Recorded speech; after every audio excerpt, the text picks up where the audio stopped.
สวัสดีผู้ฟังทุกท่านยินดีต้อนรับเข้าสู่ช่องมหัศจรรย์แห่งกรรม Miracle Deed คนเราจะงามได้ต้องงามมาจากสองอย่างหนึ่งงามจากภายในจึงทำให้คนมีคุณธรรมปกติคนเรามีใจที่ใหญ่ยิ่งกว่าฟ้าลึกกว่ามหาสมุทรนรกก็ยังไม่ถึงคนเรามีกำลังห้าอย่างที่เป็นใหญ่ที่ต้องฝึกอบรมศรัทธาความเชื่อเลื่อมใสในการทำความดีได้ทำดีได้ดีทำชั่วได้ชั่วมีความเห็นถูกต้องตามทำนองคลองธรรมเป็นคนมีเหตุและผลวิเคราะห์แยกดีและชั่วออกได้วิริยะความขยันหมั่นเพียรมานะบากบั่นมีจิตใจเข้มแข็งกล้าที่จะต่อสู้กับความชั่วสร้างแต่กรรมดีให้แก่ชีวิตตนเอง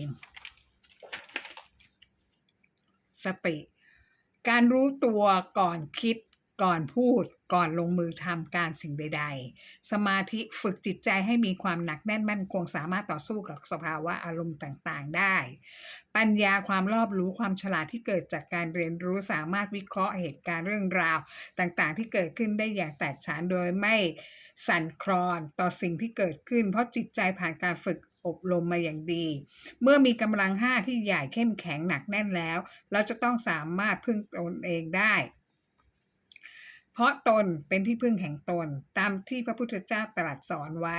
ไม่มีใครสามารถช่วยเราได้ตลอดเวลาเราต้องช่วยเหลือตัวเองก่อนการที่จะเราพึ่งพาตัวเองได้เป็นสิ่งสำคัญมากเริ่มตั้งแต่ช่วยตัวเองในการเรียนให้จบการศึกษาและมีวิชาความรู้เพื่อมาทำมาหาเลี้ยงชีพได้และต้องมีความประพฤติที่ดีขยันหมั่นเพียรทำงานหาเลี้ยงชีพด้วยความอดทนบากบั่นไม่ย่อท้อทำในสิ่งที่ถูกต้องรอบคอบในการทำงานอย่างมีสติใช้วิชาความรู้ที่เรียนมาสร้างฐานะความมั่นคงทางการเงินของตนเองพัฒนาตนเองอยู่เสมอให้ก้าวหน้าในอาชีพการงานอย่าหยุดอยู่กับที่อย่ารอโอกาสจงวิ่งเข้าหาโอกาสไม่กลัวความยากลำบากใดๆประกอบอาชีพด้วยความสุจริตงามภายนอกการแต่งกายเสื้อผ้าหน้าผมเครื่องประดับถูกต้องตามกาลเทศะสุภาพเรียบร้อยสะอาดสะอ้านเคารพต่อสถานที่ที่เราไปร่วมกิจกรรมมาดูลักษณะของคนอวดดีซึ่งไม่มีใครชอบมีอีโก้สูงเชื่อมั่นในตัวเองมากตนเองถูกต้องเสมอเห็นแก่ตัวเย่อหยิ่งแข็งกระด้างไม่ยอมฟังใครชอบยกตรงข่มท่านไม่เคารพผู้อื่นไม่มีมารยาทพูดจาไม่เกรงใจใครไม่มีสัมมาคารวะไม่สำนึกบุญคุณขี้อิจฉาริษยาชอบเสียดสีคนอื่นดูถูกคนอื่นไม่ยอมรับความผิดพูดมากพูดโอ้อวดอวดรวยอวดรู้อวดมีข้อเสียของคนอวดดีทำให้เสียคนเสียอนาคตเพราะมีความเห็นผิดทำให้เสียเพื่อนไม่มีใครอยากคบทำให้เสียหมู่คณะเพราะต่างคนต่างถือดีไม่ยอมฟังใครเด็กวัยรุ่นชายอายุ15คนหนึ่งพ่อแม่แยกทางกันทั้งทิ้งลูก2คนให้อยู่กับทวดและป้าเลี้ยงดู2คนพี่น้องตั้งแต่เล็กเนื่องจากพ่อแม่มีลูกอายุแค่16-17ปียังไม่มีความรับผิดชอบพอมีลูก2คนต่างก็เลิกลากันไปภาระจึงตกอยู่กับปู่กับย่าปู่ย่าตายายที่ต้องมาเลี้ยงเหลนตอนแก่แล้วแต่กระนั้นทั้งทวดและป้าก็เต็มใจเลี้ยงเด็กด้วยความรักและสงสาร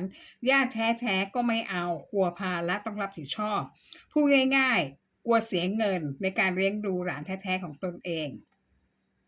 ทวดและป้าเลี้ยงดูเด็กมาทั้ง2คนอย่างกับลูกของตัวเองไม่ว่ายามปกติการกินอยู่เสื้อผ้าหน้าผมการเรียนหนังสือเจ็บไข้ได้ป่วยพาไปหาหมอเด็กทั้ง2คนเป็นเด็กสุภาพเรียบร้อยน่ารักเรียนหนังสือเก่งเรียนดีได้รับรางวัลจากโรงเรียนมากมายได้ทุนการศึกษาเรียนดีหลายทุนทุกอย่างเป็นไปอย่างปกติดีพอเริ่มโตเป็นวัยรุ่นก่อนจะจบม.3 อีกแค่3เดือนเด็กชายคนโตเริ่มมีพฤติกรรมที่เปลี่ยนไปอย่างสิ้นเชิงโดยทางบ้านไม่รู้ว่าเกิดอะไรขึ้นพยายามซักถามติดยาหรือเปล่าคบเพื่อนไม่ดีหรือเปล่าหรือติดผู้หญิงหรือเปล่าเพราะทางบ้านจะสอนอยู่เสมอๆว่าอย่าเพิ่งลิมีความรักในวัยเรียนให้ดูพ่อแม่ตัวเองเป็นตัวอย่างที่มีลูกในวัยเรียนและไม่สามารถเรียนหนังสือให้จบได้ไม่สามารถเลี้ยงตัวเองได้ไม่สามารถรับผิดชอบลูกได้และเอาภาระมาทิ้งให้ปู่ย่าที่แก่เฒ่าแล้วรอเรียนให้จบมีงานทำก่อนหาเลี้ยงตัวเองได้แล้วค่อยมีแฟน เด็กชายคนนี้เริ่มกลับบ้านไม่ตรงเวลากลับมาบ้าน2 ทุ่ม3 ทุ่มเสาร์อาทิตย์ออกเที่ยวทุกวันไม่กินข้าวบ้านทุ่มกับป้าต้องใช้ความอดทนอย่างสูงกับเด็กคนนี้มากไม่ไม่พูดไม่ว่าได้แต่เตือนว่าขอร้องให้เรียนจบม.3 ก่อนเพื่อจะได้มีอนาคตอีกแค่3 เดือนเท่านั้นพอจบแล้วจะได้มีงานทำถ้าไม่ต้องการเรียนต่อแต่อย่าลืมว่าอายุยังน้อยอย่าหวังว่าจะมีงานดีๆให้ทำความรู้ก็ไม่มีอีกแล้ว เมื่อต้นทุนไม่มีต้องเรียนหนังสือไปทำงานไปเด็กชายคนนี้ไม่พูดไม่จาสักคำออกนอกบ้านก็ไม่บอกว่าไปไหนอยากทำอะไรก็ทำไม่เห็นแก่หัวผู้ใหญ่ที่อุปถัมภ์เลี้ยงดูมาตั้งแต่เล็กตั้งแต่แบเบาะพอถามมากๆก็ตอบว่าต้องการมีชีวิตที่อิสระป้าบอกจะได้สิทธิ์นั้นทันทีที่เรียนจบม.3 ออกไปอยู่ที่ไหนก็ไปได้เลยถ้าคิดว่าเอาตัวเองรอดได้แล้วจะไม่รั้งให้อยู่บ้านหลังนี้อีกต่อไปให้ชีวิตเธอเติบโตขึ้นมาเด็กตอบว่าเขาต้องการไปอยู่กับแม่เขาซึ่งแม่เขาทิ้งเขาไปตั้งแต่ไปมีสามีใหม่และก็ไปเป็นกิ๊กไปเป็นเมียน้อยเขาด้วยไม่ได้รับการเลี้ยงดูใดๆในไม่ช้าก็เลิกลากันไปอีกส่วนพ่อก็ไปมีเมียใหม่ไม่เป็นตัวเป็นตนลักสนุกไปวันๆในที่สุดก็อยู่ตัวคนเดียวเด็กยังบอกอีกว่าไปอย่างถาวรไม่กลับมาบ้านนี้อีกแล้วพอไปอยู่กับแม่แม่ก็บอกทันทีว่าแม่ไม่มีปัญญาส่งเสียให้เรียนหนังสือนะถ้าอยากเรียนต้องทำงานไปเรียนไปแม่พาไปสมัครเรียนปวชที่สถาบันแห่งหนึ่งได้ทุนเรียนฟรีเพราะเด็กเรียนเก่งได้เกรด4ตลอดมาแต่ต้องจับฉลากว่าเรียน3 เดือนหรือทำงาน3 เดือนแต่ว่ากลุ่มไหนจะจับได้ก่อนว่าเป็นอย่างไรเด็กคนนี้จับได้ทำงานก่อน3 เดือนจึงเรียน3 เดือนจะสลับเช่นนี้จนครบ3 ปีหลังจากนั้นต้องทำงานใช้ทุนบริษัท1 ปีแต่มีเงินเดือนปกติทั่วไปแม่เขาเล่าให้ป้าฟังว่าสาเหตุที่เด็กอยากอยู่กับแม่เพราะเด็กคนนี้มีแฟน